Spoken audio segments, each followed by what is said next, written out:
Bismillahirrahmanirrahim. Assalamualaikum warahmatullahi wabarakatuh. Selamat pagi Soleh dan Soleha semua. Bagaimana kabar Soleh dan Soleha pada pagi hari ini?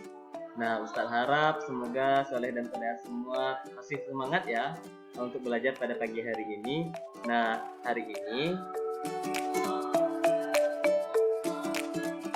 ini kita akan belajar tema 6, cita-citaku, subtema 2, hebatnya cita-citaku, pembelajaran ketiga. Nah, hari ini kita telah masuk pembelajaran ketiga ya Soleh dan Soleha semua.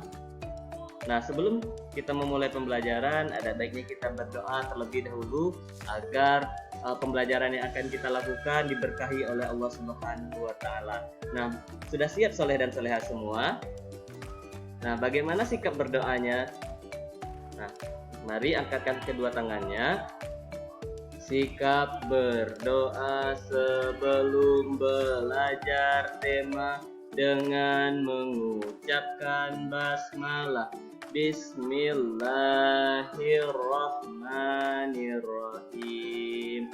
Rabbi zidni ilman warzuqni fahman. Amin. Nah, Soleh dan Soleha, coba perhatikan gambar berikut ini. Nah, coba Soleh dan Soleha amati gambar apakah ini?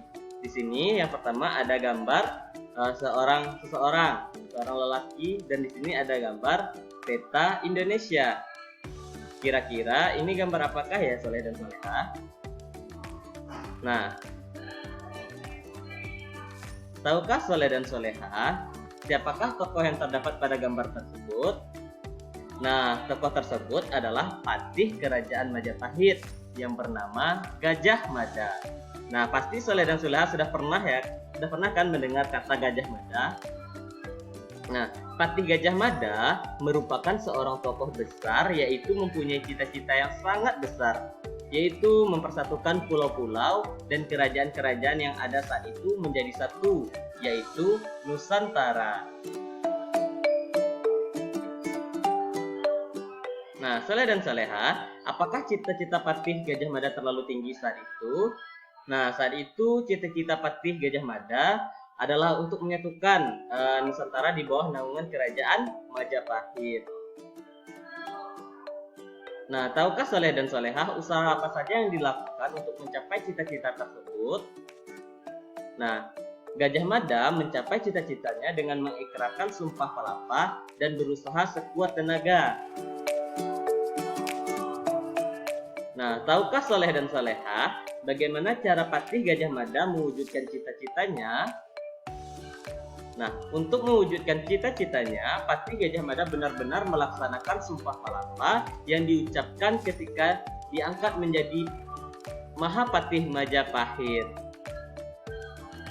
Nah, di sini ada teks ya Soleh dan Soleha yang berjudul Cita-cita Besar Patih Gajah Mada. Mari kita baca teks ini secara bersama-sama ya Soleh dan Soleha. Nah, Gajah Mada diperkirakan lahir pada awal abad ke-14 di lembah Sungai Brantas di antara Gunung Kawi dan Gunung Arjuna. Ia berasal dari kalangan rakyat biasa, bukan dari kalangan keluarga kaya ataupun bangsawan. Sejak kecil, dia memiliki bakat kepemimpinan yang sangat kuat melebihi orang-orang sebaya di masanya. Konon, dia terus menempa dirinya agar dapat masuk ke lingkungan pasukan kerajaan. Nah, ternyata Patih Majapahit ini berasal dari keluarga yang biasa saja ya Soleh dan Soleha, bukan dari keluarga yang kaya ataupun bangsawan. Namun, ia sangat berusaha untuk masuk pada lingkungan pasukan kerajaan. Nah, Gajah Mada yang memiliki arti gajah yang cerdas, tangkas, dan energik, memulai pekerjaannya sebagai anggota prajurit Bayangkara. Karena kemampuannya, ia pun diangkat menjadi kepala prajurit Bayangkara dengan tugas memimpin pasukan pengaman dan pengawal raja. Pengabdian Gajah Mada pada kerajaan dimulai pada masa pemerintahan Raja Jayanegara pada tahun 1309 sampai 1328. Berkat kerja keras dan kepemimpinannya yang hebat, Gajah Mada menjadi seorang patih kerajaan Majapahit pada masa pemerintahan Ratu Tribua Wanatunggadewi Jaya Wisnuwardani. Wow, ternyata nama ratu-ratu saat itu sangat hebat ya soleh dan soleha, sangat panjang. Nah, pada saat hendak dilantik menjadi patih, Gajah Mada membuat janji yang sangat terkenal hingga saat ini. Apakah nama janjinya tersebut? Nah, sebuah ikrar atau janji yang dikenal dengan nama Sumpah Palapa. Ingat ya, nama janji yang diikrarkan oleh patih Gajah Mada itu Sumpah Palapa. Ia berjanji tidak ingin menikmati buah palapa kecuali dapat mempersatukan daerah-daerah seperti Seram, Tanjung Pura, Haru, Pahang, Dompo, Bali, Sunda, Palembang, termasuk Singapura, soleh dan soleha. Janji atau ikrar yang ia ucapkan untuk terwujud dengan menyatukan wilayah tersebut menjadi wilayah Nusantara. Nah, saat itu wilayah Nusantara lebih luas dari wilayah negara Indonesia saat ini. Saat itu wilayah Nusantara meliputi Semenanjung Melayu, termasuk Malaysia dan Singapura, Sumatera, Jawa, Kalimantan, Sulawesi, Sunda Kecil, Bali, Maluku, Papua, hingga wilayah Australia. Ya, pada saat pemimpinan dari Patih Gajah Mada sangat besar ya wilayah Nusantara saat itu ya soleh dan soleha. Nah, sekarang kita akan membuat peta pemikiran berdasarkan teks yang telah kita baca tadi. Yang pertama, masih ingat kan bagaimana peta pemikiran? Nah, di sini kita bikin ide pokoknya di tengah-tengah. Nah, langsung kita bikin ide pendukungnya. Nah, dari mana asal usul Patih Gajah Mada, soleh dan soleha? Nah, Patih Gajah Mada berasal dari kalangan rakyat biasa, bukan dari kalangan orang kaya atau bangsawan. Nah, bagaimana pekerjaan karir dari Patih Gajah Mada? Nah, Patih Gajah Mada memulai pekerjaannya sebagai anggota prajurit Bayangkara dan patih kerajaan Majapahit pada saat Ratu Tribhuwana Tunggadewi.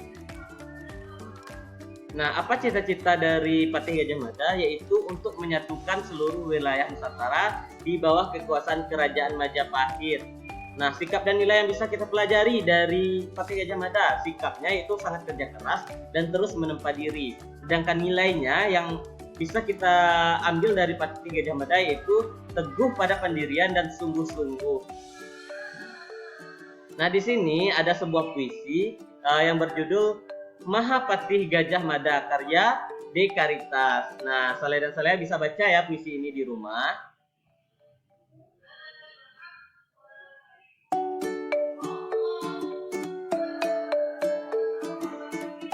Nah, saya suka sekali dengan kisah Patih Gajah Mada. Usaha beliau dalam meraih cita-citanya sangat membanggakan. Betapa bahagianya apabila beliau dapat melihat Nusantara yang telah bersatu di bawah NKRI dengan semboyan Bhinneka Tunggal Ika. Wah, saya juga bisa membuat puisi. Ternyata tidak sulit ya.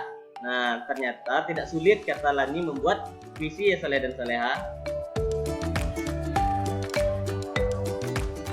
Nah, usaha Patih Gajah Mada untuk mempersatukan Nusantara telah terwujud seluas yang ia cita-citakan. Nah, walaupun terwujud, walaupun tidak seluas yang ia cita-citakan, tapi Nusantara yang saat ini sudah bersatu, tidak terpisah-pisah seperti dahulu. Nah, usaha mempersatukan wilayah dan masyarakat di dalamnya tentu bukan hal yang mudah soleh dan soleha. Oleh karenanya, bangsa Indonesia harus memelihara persatuan dan kesatuan dengan sungguh-sungguh. Nah, soleh dan soleha, selanjutnya amati kehidupan teman sekelasmu. Nah, ingat ya, teman sekelas. Apakah mereka berasal dari daerah yang sama? Apakah nenek moyang mereka berasal dari daerah yang sama? Bagaimana dengan suku asal mereka? Bagaimana juga dengan bahasa daerah mereka? Nah, di sini Ustadz akan menugaskan soleh dan soleha nanti untuk mengamati dua orang teman sekelasnya. Nah, nanti soleh dan soleha bisa bertanya ke temannya itu bisa melalui telepon atau video call. Nah, carilah informasi dari kedua teman sekelas soleh dan soleha tentang suku asal atau daerah asal mereka. Nah, lalu carilah gambar keterangan sebanyak-banyaknya mengenai suku asal tersebut. Keterangan mengenai hal-hal berikut seperti pulau asal daerahnya, bahasa daerah, pakaian adat, rumah adat, kebiasaan adat. Nah, di sini Ustadz sudah mencontohkan. Di sini contohnya seperti yang pertama, ada Edo. Ini gambar Edo.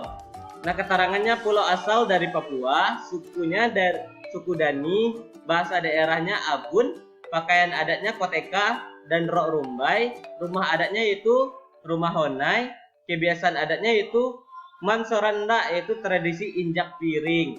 Nah, di sini juga ada Dayu. Di sini ada gambar Dayu. Pulau asalnya yaitu Pulau Bali, suku asalnya itu suku Bali, bahasa daerahnya bahasa Bali, pakaian adatnya kebaya Bali, rumah adatnya Gapura Candi Bentar, dan kebiasaannya itu ngejot, yaitu saling memberi berupa makanan. Nah, kesimpulannya, keragaman suku bangsa dan budaya yang ada semakin memperkuat persatuan dan kesatuan bangsa. Nanti Soleh dan Soleha bisa bikin tugasnya seperti ini ya, Soleh dan Soleha semua.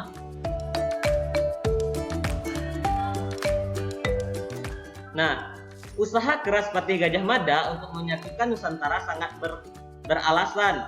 Nusantara memiliki sumber daya alam yang beragam dan sangat kaya. Sumber daya alam yang digunakan untuk memenuhi kebutuhan manusia. Nah, tahukah Soleh dan Soleha apa yang dimaksud dengan sumber daya alam?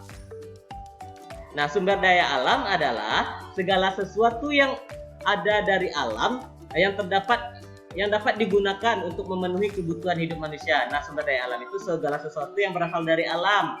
Nah, seperti air, matahari, tanah, dan segala yang ada di dalamnya merupakan sumber daya alam yang harus dipelihara dan dilestarikan. Nah, sumber daya alam berupa air, tanah, matahari, tumbuhan, dan hewan merupakan sumber daya alam yang dapat diperbaharui.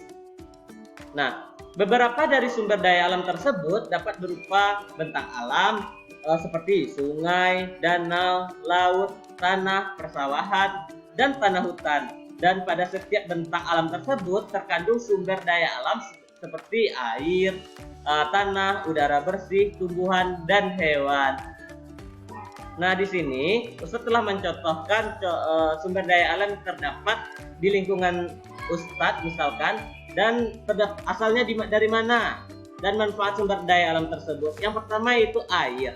Nah, air terdapat di sungai. Nah, manfaatnya itu untuk mengairi sawah. Nah, selanjutnya itu ada hewan. Nah, hewan terdapat di hutan. Nah, manfaatnya itu untuk bahan makanan. Selanjutnya ada kayu. Kayu terdapat di hutan juga. Nah, manfaatnya untuk bahan bangunan. Nah, ada minyak bumi dan ada batu.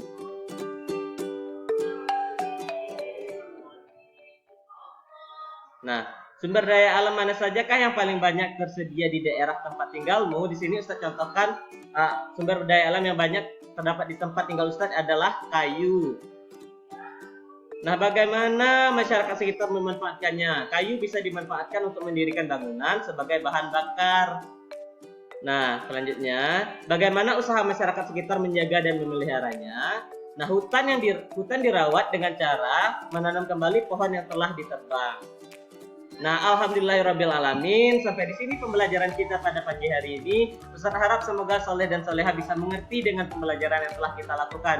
Sebelum kita mengakhiri pembelajaran, Ustaz mengharapkan kehadiran Soleh dan Soleha pada kelompok B untuk hadir besok ya, Soleh dan Soleha, karena hari ini adalah hari terakhir bagi kelompok A hadir ke sekolah pada minggu ini. Nah, besok kelompok B sudah hadir di sekolah. Nah, Ustaz tunggu ya kehadiran Soleh dan Soleha semua. Nah, marilah kita bersama-sama mengucapkan hamdalah dan dilanjutkan dengan doa penutup majelis. Alhamdulillahirabbil alamin. Subhanakallahumma wa bihamdika asyhadu alla ilaha illa anta astaghfiruka wa atubu ilaik. Amin.